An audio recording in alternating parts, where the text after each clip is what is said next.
Yes.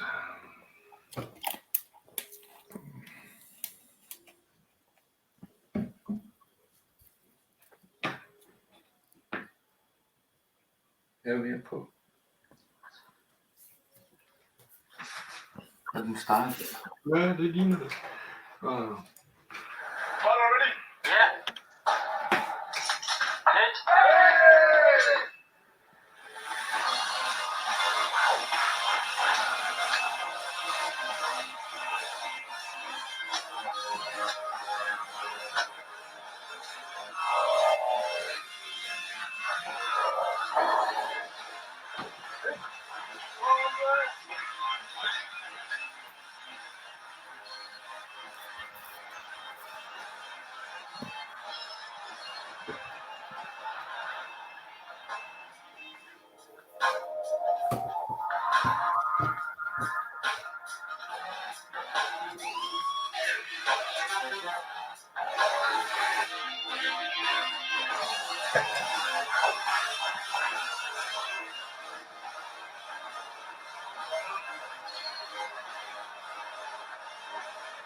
Hello. Hi everyone. Hello everyone. Today we are here at Sandro's place and we have Thomas from Greenland. Yeah. And yes, Oscar Haugen from GRS Rifle Stocks at Norway. Yeah. So that's yeah. Can you see us all? Yep. That's better. Is it better? Yeah. Yeah. Like that. That really cool. Cool. So tonight we're gonna talk about stocks and chassis and what's the purposes, what's the advantages and disadvantages, and of course, as you earlier mentioned, who better than one of the manufacturers of the greatest stocks to join us. Yeah. If you haven't heard us or heard about us, Elvir, do you want to introduce yourself and what you do? Yeah, my name is Elvir, and I shoot together with Sandra and Thomas, and are hunter in my spare time and shooter. So everything I do in my spare time is about hunting and shooting. Yeah. So yeah. Cool. Thomas, do you want to say a couple of words about yourself? Yeah, Thomas, I'm just here from Greenland, working a little bit before going home to hopefully a more corona-friendly environment in Denmark. But I also do some hunting, but now it's primarily long-range shooting and helping out doing the Coldbore range shootings and organizing shootings for the long-range shooting in Denmark together with Sandro here. Oscar, can you put a couple of words about yourself? Yes, I'm Oscar Haugen. I'm the CEO of GRS Rifle Stocks, co-founder of that company. I shoot not as much as I should anymore.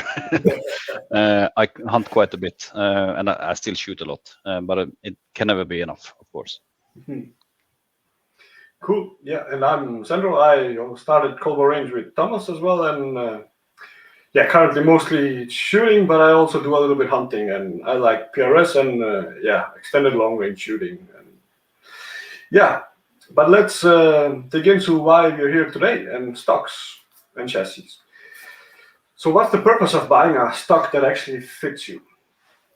we believe in that it will make you a better shooter, because no matter if you buy a stock or a chassis, it will suit you better. You will be much more confident with your rifle. It will, if you go deeper into it, it will also be all about recoil management and how you spot yourself.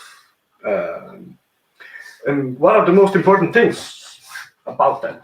So we brought a couple of stocks with us today, and one of the things that it's important, that is the cheek piece. Why is it important? It's important so you look through the scope equally, same way every single time you use it and you shoot at it, and you have the correct height. Do you want to, if you guys want to add something or interrupt, just feel free and ask some questions and add your comments.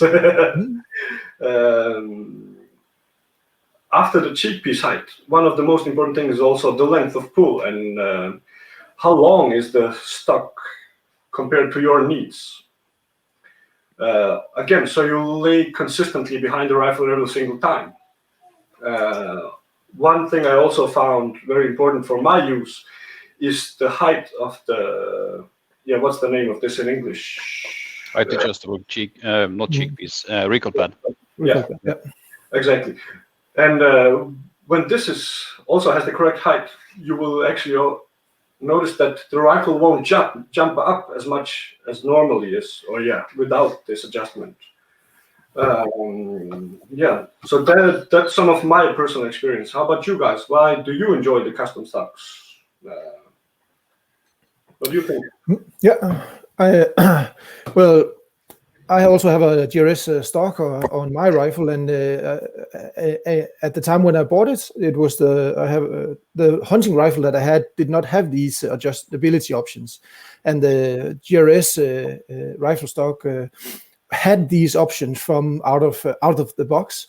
So therefore, I of course looked that way, and also the very nice angled hand grip that the GRS had. You almost made it, I think. I can't remember when you started out, but I don't think that any other had that angled hand grip on the rifle stocks. Also was a very nice ergonomical feature, because it relaxed my shooting hand much more than a normal grip, and therefore also I thought I got a better trigger control, and therefore more 90 degrees pull on the trigger than the normal custom rifle or the normal production rifle stock that was on it. So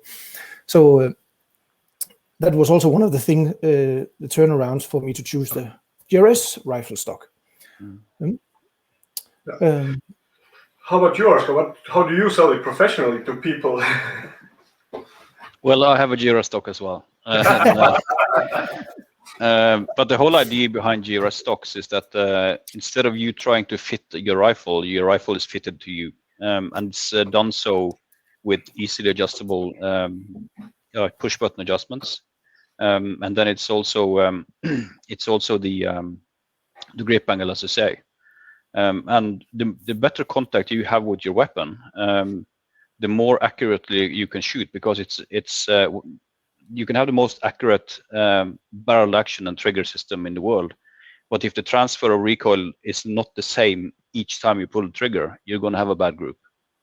So it's logics, and as you, Thomas, said, when we introduced the GRS stocks in 2012, custom grips and custom adjustments on cheek piece and length of pull and all that kind of stuff, that was a custom job for a gunsmith to do.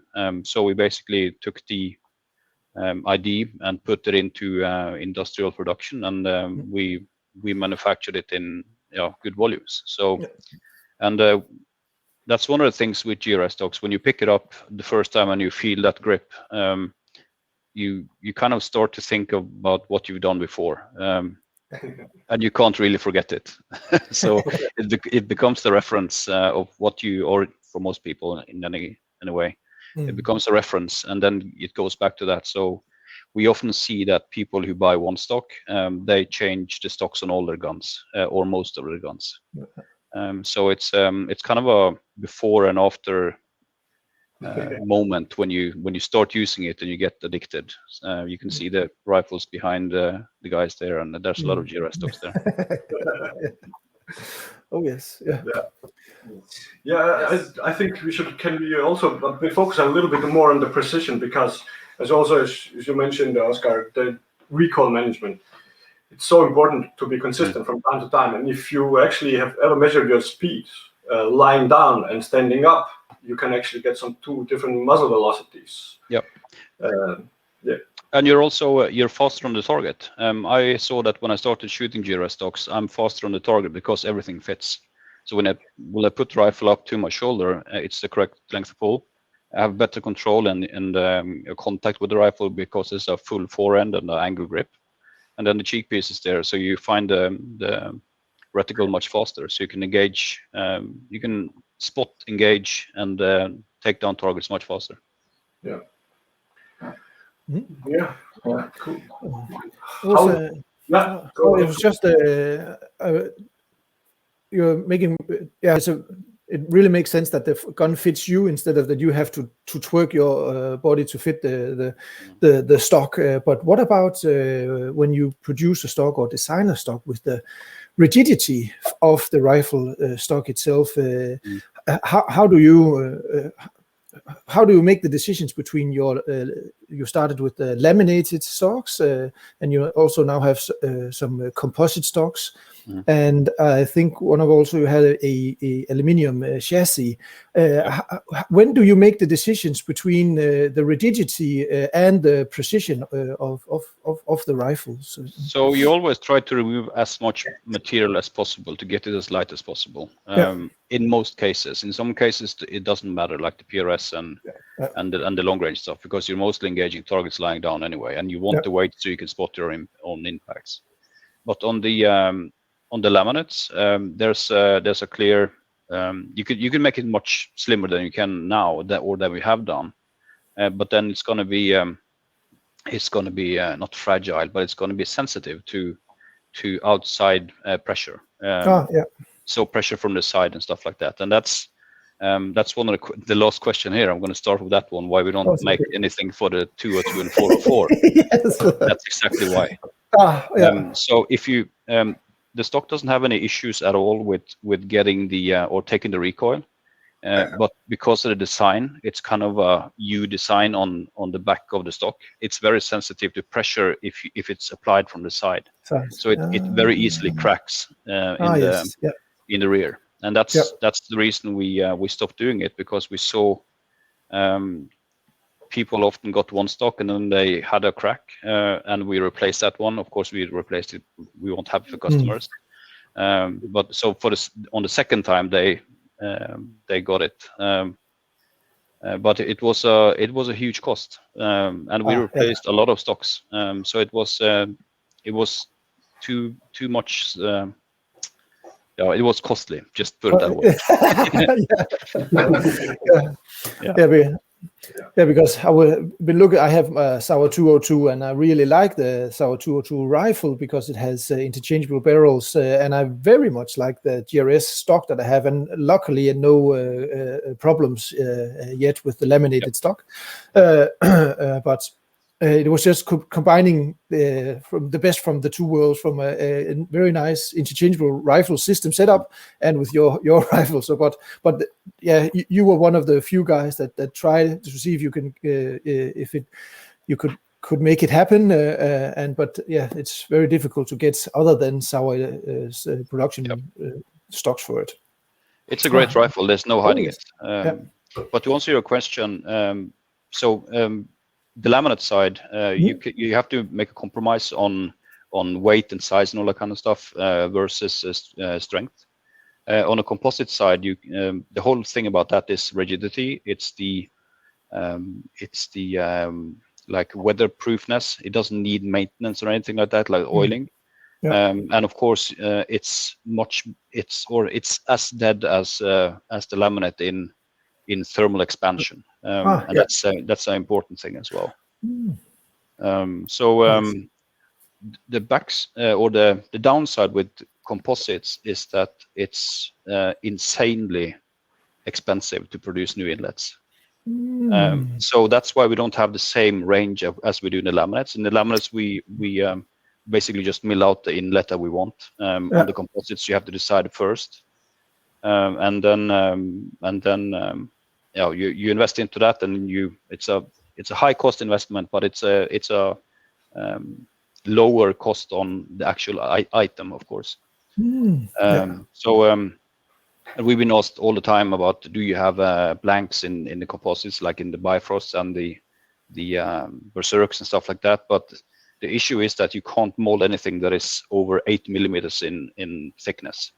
Then it implodes, because when it comes out of the mold, it's still warm on the inside and liquid on the inside, and then on the outside it's hard. So it's a hard shell, and then this core is going to warm it back up, and it's going to warp the whole stock. So it's not the flexibility that we have in laminates.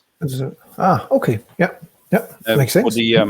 For the aluminium side, we don't care too much about the weight on that one. It's more optimizing for transfer of recoil, and the bolt-on stock that we had, the first one that we had.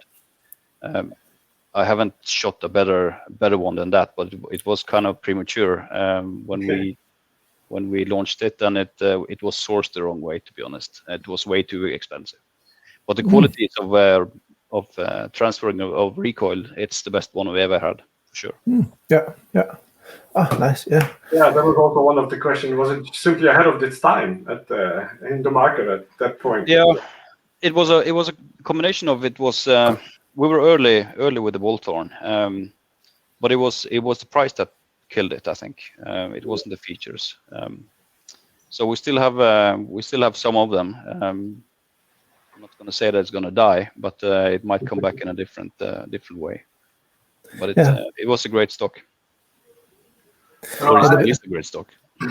I actually had this question that I wanted to ask you for a while. You have been known to produce furniture before, and you make the switch. Yep. I lived from developing furniture for a Danish company, and that's quite a jump from one to the other. How did you get started? How did you get the idea? The idea I actually had back in the early 2000s, because we were doing furniture, as you said, and we were sub-suppliers for other furniture companies, so we didn't have our own brand in furniture.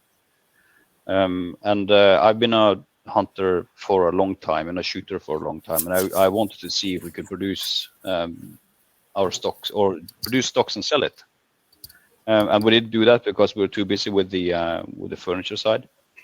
And then in 2008, 2009, there was the financial crisis and everything crashed. So we dropped our revenue like 65% or something like that. And by then we had done some other projects in biathlon, because we had a name in machining, I'd say, not especially furniture, but in machining, that we could solve what others couldn't. So we attracted some customers as well that was doing biathlon stocks, so we knew we could machine stocks. And then in 2008, 2009, I took over as the CEO of the company, and I knew that, or we discussed what to do, because the furniture side wasn't profitable. It was just it wasn't profitable, and as a business you need to make money. Yeah, of course. So we knew that we could machine stocks, and we decided that we're going to do our own brand. I have a background from the armed forces. I've been a sniper instructor there for 10 years. I was 7 years in the QRF. So we knew shooting. So we took that kind of field mentality and knowing what works and what doesn't. Put that together with my brother, who is a genius on design and machining. And we started the GRS brand in 2011, October 2011. We released our first stocks. And in 2013, late 2013, we stopped doing furniture parts altogether and just did rifle stocks. And after that, it's been going well. Oh, Yeah. Good to hear. Yeah, good to hear. Yeah. But did it go as smooth as you thought it would, or Never does. No, it never does. Never does. Because the bank is so we had loans in the bank and we owed them some money and stuff like that as well. And they were like, "Hey guys, what are you guys doing? You're going from something you know into something that is totally unknown." And we didn't get any more credit, so my brother and I had to loan all the money and put those into the bank. And there was the bank was assholes for a long time. But then when we turned it around and we were starting to sell, and the first year we sold to 8 different countries, I think. And there was some traction there, and it's like an entrepreneurial journey. You just have to kind of draw a line in the sand and say, hey, the guys who don't want to join, they can just go back home, and then we'll cross, and then we'll do it. So it's kind of it's do or die, and do or die is a very good birthplace for new project. Yeah. But it was hard for a long time. It was really hard, but we succeeded. Oh yes, must say. How about the future? What do you think about developing the sport even more? And now you have the new bipod, and yeah, that's of course a cool addition. But where do you see yourself in the future? That's a good question. There's a lot of stuff going on. I can't say too much about that, but we have a lot of good ideas that we're going to put into the market. So can you lift the veil? Is it accessories for your rifles, or is it new rifle stocks? Or it's new rifle stocks. New rifle stocks. Ah, nice. Yeah. There's so much more you can do with rifle stocks. I see one of the questions I think was for the PRS. It's going to be more for the PRS. Yeah. It's being prototyped now. Probably will hit the market. The company's going to hate me for saying this. I always get yelled at for selling stuff that is not ready yet. But it's gonna towards spring. I'll put it that way. Oh yes. So it's That's close. very close. I'm test shooting it in 2 weeks' time. So it's gonna be fun, but it's gonna be for the PRS side, because we're talking about material, and there's no better dampening of recoil or vibrations than laminate. Yeah. The laminate is awesome. Okay. So if you look at the a lot of the F-class shooters, like the really hundreds of a millimeter guys, a lot of those guys still shoot laminate, and it's because of the dampening of the vibrations from the barrel into the action and into the stock. Okay. So making a PRS stock in, I know everyone loves chassis, and chassis are a good thing, but it's something different with laminate. It looks good. It dampens the recoil extremely well, and it's also kind of warm. But the most important thing is that it gives the best results on the target. Yeah, you get more precision. Because of the dampening. Ah, nice. Yeah, because one of the questions we also sent you was about where do you see the future of stocks, but there's a lot of adjustability. Some want to have heavy chassis or stocks, and they put on weight because they can't get enough weight, and some pull it off, and some put things on the side, and we have the very nice equipment, but the Arca rail, and I know every spigot out there for every possible kind of bipod and so on. But you could almost say it's a fashion trend. But what is fashion, and what is style? What just keeps on being the right thing to do, and what is a fashion trend in your point of view? So one thing you have to, or that we should keep in mind, is that innovation for innovation's sake is not a good reason to develop new stuff. And if you look at shooting, I think that one of the best books written on shooting is actually an artillery book from 1930s. Everything you need to know about that one, or about shooting and trajectories and all that kind of stuff. That's if you want to go for true, like proper long-range shooting, you look at artillery and the calculations they use. So it's not like we're inventing something new. It's just the way it's been presented. And that's why we still keep the laminates, because the laminate side has some capabilities that neither composites or chassis have. And you have to kind of be true to what you're doing. And if the goal is to create maximum accuracy, you have to use the stuff that is actually capable of doing that. Oh yeah, of course. Then of course, yep. Do you mind sharing some details on that book? That sounds interesting. What's the name? I can't remember it off the top of my head, but I can send you guys a message about that. It's everything that is there. You know the guy called Dean McAlis from the US. Dean McAlis, the 50 caliber sniper course. He refers back to that book a lot, and that's one of the books I used quite a bit when I was in the teams, instructing my guys. So. And he's a great guy as well. If you look at the Dean McAlis stuff, he is a proper nerd on shooting. Excellent guy. But luckily nowadays we just use applied ballistics instead, so we don't have to calculate for 15 minutes before taking the shot. Yes. Yeah, maybe we could use your input on that one. And I haven't prepared this question, but Thomas and I have had a Doppler radar to test in Boris for one day, and we got some good result, but we are really having difficulties finding out what to use it for.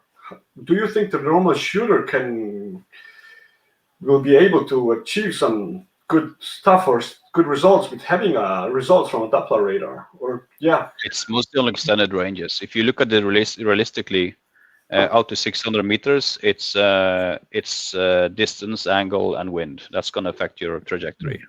When you go up to 1,000, it's going to be more, and then when you push past 1,500, that's when it really gets in there. But Doppler radar is mostly used for verifying trajectory and ballistic coefficient, and then how that changes through the different speeds.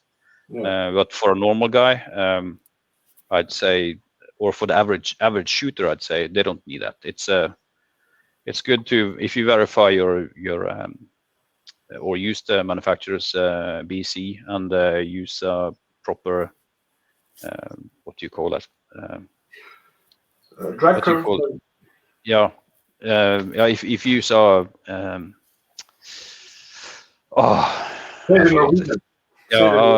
something to so like a magnetospeed. I use magnetospeed most.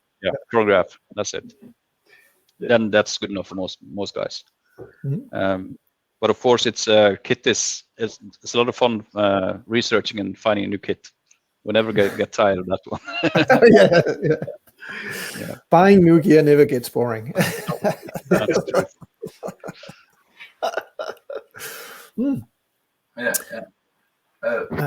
So, what kind of stocks do you sell more? Is it more laminated or the hunter? Material-wise, so material-wise, we probably sell 3 times the amount of composites that we do to laminates. So it's quite high. Of course, they are made for the most popular inlets, and it's a more the laminates are pricey. There's no hiding it. They are pricey. So, and a lot of people they start up with the composites because it's more affordable, and there's a lot of features for that price. They go into the laminates afterwards. But it's not. You can do everything with one stock, or you can do either composites or laminates or stuff like that. But it's they all have different functions and different feels to them. As you know, you have all the stocks behind you. So we have. You didn't take one of the. We have. laminates. The most popular shape is the spoiler one, which is the one you hold there. So there's not too much difference from that one to a laminate spoiler and a berserk. So it's the canted grips. It's maybe I think it's easier to see in the light color. Yeah, maybe it is. Yeah, I get this. it's a Bifrost. Yep. The Bifrost has been very popular for sure. Yeah. And then if I can just come with one negative thing, you probably heard about it, but it's really tough to adjust this, and also it's not tough to adjust, but it's much more tough to click back in. Yep. Have you heard that one before? Yep. So for the length of pull one, there's a slight trick to it, and when you know it, it's easier. If you pull it a little bit on beyond what you need to do as far as length of pull, and then you push on the side while you push it in from the rear, it kind of locks in easier. The reason for that is that this one actually locks on top and on both of the rods, and there's like a V that goes out like this. And if you push it in slightly while you push the side, it's much easier to do that.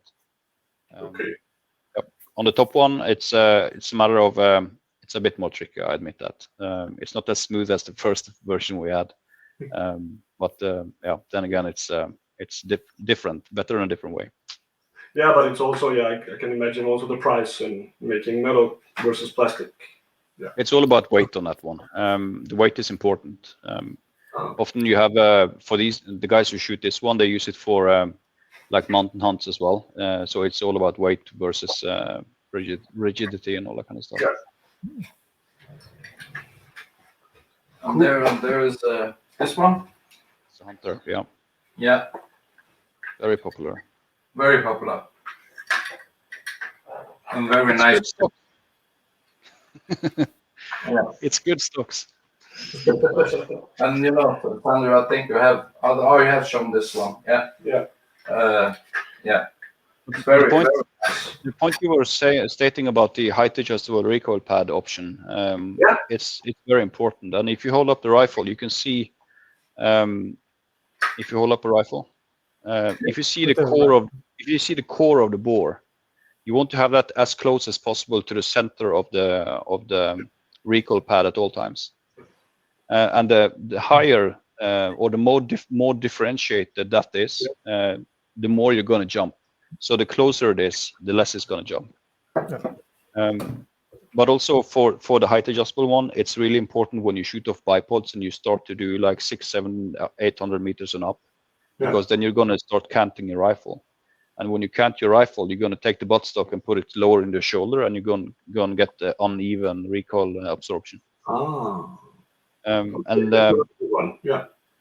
So that especially for that one, and also for shooting when you're standing up, you can drop it down so you get it further in, because that's the same thing. You're going to get the rifle higher in your shoulder.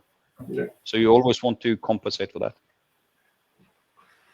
Yeah, that's really actually a really good point, especially for us, Thomas. When people shoot canted, I hadn't thought about that one before.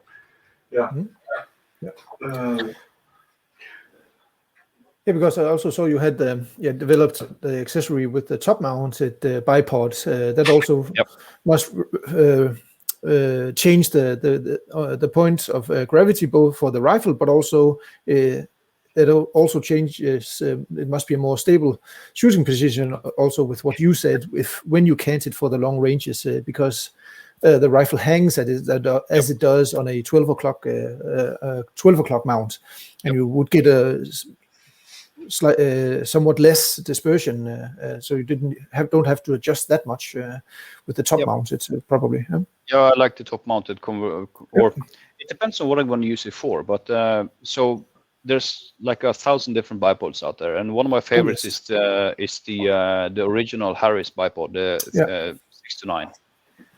If I can use it, I will use it. But then of course, if you go like 338 Lapua or 3 in a normal Magnum or stuff like that, and you shoot long range only, the top mounted one is the one I want to use, because as you say, it's hanging underneath.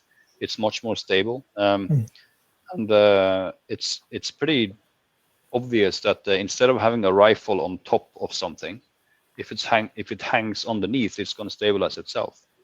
So that's the problem or the challenge with some rifles that are excellent builds, but they are really tall.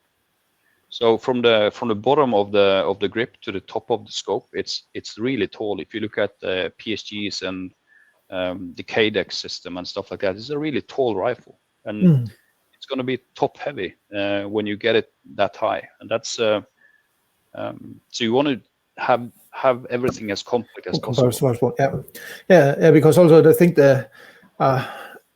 also as you have spigots mounted on the stocks, that's almost a new fashion thing, but probably something that's going to stay because of the change in gravity, or the change in stability with the bipod. Yep. So. And and again, actually, I got I have the laminated stock for the Sauer 202, and I actually got a weaponsmith to CNC drill a top aluminium top plate and drilled out some space for it in the laminated forend grip. I hope it's gonna be enough mass so I don't get a crack on it, but it still it works quite well. So if you have any development issues, then if you can get that as a standard, you can add on for the laminated stocks. Mine works quite well so far, anyway. Yep, hopefully it stays that way. I also wanted to ask you about: have you noticed any culture differences in here in Europe versus the United States, and what kind of stocks are you getting into those markets as well, or? Yeah, we have been in the US for a while. We've been using two-stage distribution there for a while. Now we actually also opened up for direct sales, same as and through dealers. So we did the same thing for Denmark as well. Being close to the market and talking directly to the end users is a really important thing, because they are much more impatient, or it's not the right word, impatient, but they want answers straight away, and they want, when they decide to get the stock, they want it immediately. Two-step distribution is excellent, but it has kind of a lag in the system. It takes time to produce and ship and getting the orders in as well. It's more the way things are distributed that is the change. The products work well in all markets, but people are after Amazon. Amazon is spoiling people, so you get it within 23 hours of ordering it, right? That's insane. And then they want that and everything. And with laminates is it's a CNC machined piece of wood, and it's hand finished. So there's a limit to how fast you can produce that. It's a craftsmanship. It's not just something that's been just spewed out. So Cool. But cool. Did I answer the question, by the way? Yes, it did, definitely, and I really follow your point. And actually, we got a interesting questions online from a Facebook user. Why don't any of the top F-class shooters use top-mounted bipods? You have to ask them about that. I don't shoot F-class. So we used to have the X-Eater stock. We actually discontinued that now because the volume was too low. But they're using their rigs, and the way so they use like a front rest and a rear rest. The F-class open guys, they actually if you follow the trend, you see more and more like the bridge bipods, which is basically the same thing.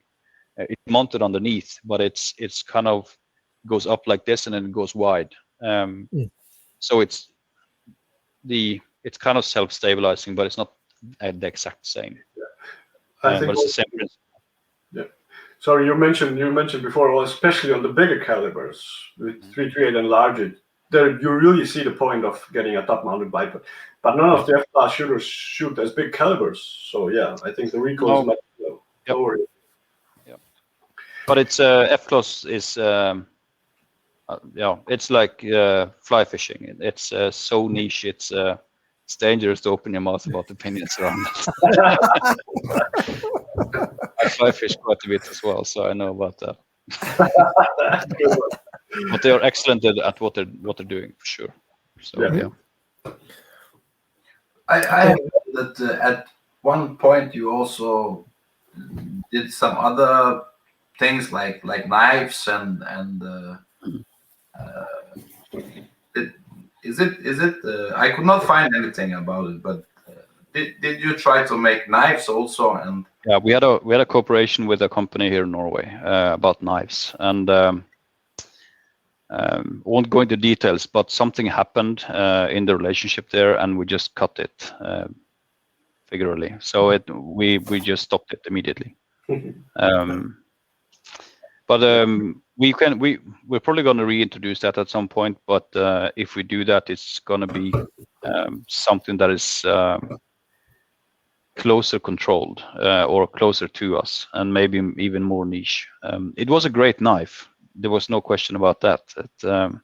But I decided to end it. We had a little feedback of the Facebook user from previously. Most of the ELR guys don't use top-mounted bipods. Yeah, but I think it's also a bit of a trend that in the States, I'm guessing this guy is from the States, that they don't have the top-mounted. They're not as popular as they are in Europe. And I think, PRS one was one of the first. Maybe you know that better than I do, probably. The first guys who really introduced that system or that theory, I'd say, or practice, was the TRG 42s, which had the same thing, that they wanted it lower to, they wanted the core lower in the bipods. So it's a continuation of that. If you look at the practical shooters, like the IPSC shooters, they use more of the top-mounted ones. And also, it's on the military stuff. When you have like a full sleeve of the AR style front ends, that's when they use it more. Yeah. Cool. Yeah. But shoot it, try it and shoot it, exactly. and then Exactly. Get some feedback. But of course, as I said, there's 1,000 different bipods, and if you're happy with using what you use, that's fine. If you want to try something else, then we are one of the solutions for that. Another thing that I was thinking about with the precision of a rifle stock, we had the rigidity of the stock, and also the how to mount the recoil pad, but also you said you produce for a lot of different inlets. Sometimes, my rifle shoots this size group, what can I do? And the first thing a gunsmith says, so he can get an hour's worth of pay, is to bed the rifle. How does your production, how do you secure the precision in your production for the different inlets, so you had as much surface and recoil transfer as possible? Or do you, and how do you get around the bedding, or would that be a good idea for some of your products? So for the laminate side, especially, we don't gloss bed in general. It's all about transfer of vibrations and transfer of recoil. And the way we make it, it's a 99.5% drop in. In most cases, but then again, so you can if you put the rifle in there and torque it up and shoot, you'll get a good group for sure. Sometimes you have to tweak the torque, the front and the rear torque, to optimize for your rifle. But the thing is, it's not as repeatable if you don't gloss bed the rifle. If you gloss bed the rifle, it sits exactly the same place in the stock each time. If you take the rifle from the shooting range, you just put it in and torqued it up, and you shot a good group, and then you went back out, it might have shifted for the next time. Not necessarily a lot, but you have to remember that laminate is organic material. It's wood, so that it's affected by humidity and temperature and all that kind of stuff. Not that much temperature, but especially humidity. And the humidity is normally, it's drier inside when it sits in a gun cabinet than when it's outside.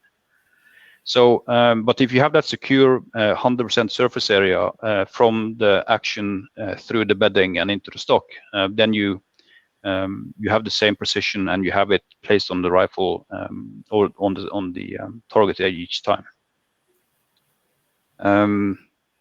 And with the composites like the Berserks, which we developed first, we basically use the same fiberglass material that is in a glass bedding, which is normally around 50 to 65% glass fiber in the epoxy compound. Yep. So we put that same amount of fiberglass in the blocks that we use, the bedding blocks that we use on that one. And then the entire section of the Bifrost is 65% fiberglass. So it's more secure or more rigid. Yeah. So that's why they don't need any glass bedding. Okay. Yeah. Thanks. Perfect. Yeah, this guy has the last question, but I think I want to reformulate it in another way. Have you had other models besides the Sauer 202 that has been cracked or not? Or is it It happens. Yeah, it happens. So in most cases, it's either not bedded in our Magnum. So every Magnum rifle needs glass bedding, and then in some cases people have dropped it or they haven't maintained it, so it becomes dry and brittle, especially like in South Africa and stuff like that. Where it's warmer, and it's wood, and sometimes it just cracks, but we replace those without any questions. So we're Cool. not sticklers on that one. I also wanted to ask you a little bit about the different ways of adjustability. I've used the hybrid with great success, especially the flat bottom. But I also like the Hunter with being the angle. But how about your Norwegian colleagues and having the this is much more. You have those. Yeah. And how, So on the Ragnaroks and the Vargs and the Bifrost, you can buy that one as an extra accessory. So on the rear Picatinny rail there, you can add a bag rider, and also the bag is something that not only GRS users should use, but also for normal hunting situations. Oh yes. So you can buy those of the dealers that has GRS, and also directly from us in some countries. But it's about transfer of recoil, and that's why we have those. We have a longer surface so it goes smoother when you shoot, and you're faster back on track or back on the target. Yeah. Hmm? So let's just talk a bit more. So now the people can order directly from GRS Norway, from your web shop. In some countries, yeah. In some countries, but have you ever encountered any trouble about Denmark is really special with this. I had to call the police twice in order to and the first time the first time I was told it's okay, you can order, no problem. The second time I was told, the law on this area and the gun stocks. Yeah, it's actually not so defined in Denmark. So it's all about how the people are. It's all about who you meet. Interpreting, it's actually, maybe it can be considered as a gun part, and maybe it won't. All depends on the people that are looking at the customs. We have taken that into account when we open up. So so when you ship to dealers and stuff like that, they're used to this stuff. But the important thing is that a gun stock or a rifle stock is a non-registered part. So it's a non-serialized part. It's in most cases it's not an issue getting it over. But then again, if you meet someone in customs that just got out of the customs school or whatever.